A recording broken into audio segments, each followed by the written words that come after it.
beena kama sheegay waxa ogahay ka sheegaa wuu soo baxay xaafadoo noogu imaaday Berlin anagoo wada joogna anigaa wacay waa casuumnay sababtoo albuna hagaajinayay la yiraahdo Qula Boy si blaga burgina la joogay saaxiibkii waxa ku furnaa stress kale maadaama noloshiisa private u tahay inta kama sheegay laakiin stress ku furnaa stresskii ku furnaa runta daa idin sheego stresskii asoo ku furan anigu ka dabageeyay sababta ma aan rabin inuu stress ku jiro ee waxa dhahay heeso gurigeyga joogtaa waqtigaaga qaado boodbood music duubo heesa sameyso sidii anagu ku balansaneen 3 biri 4 biri markuu gurigeena la joogay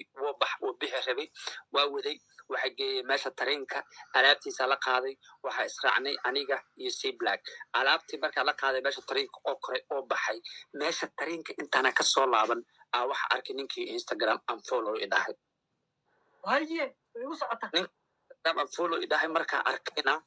anigu ma ana ka waalin sababtoo weligiin waa isku dhici jirnay laakiin unfollow ma ana isdhihi jirin waa yaabay waxaasaan weyn oo jira maxaa waaye dee ninkii unfollow markuu dhahay aniguna unfollow ku qabtay labadeed unfollow waa isdhahnay kadibna waxyaabo waxaa jirta u dul qaada waaye oo ka mid ahayd internetka Instagramka storyda dhiga hadal ahay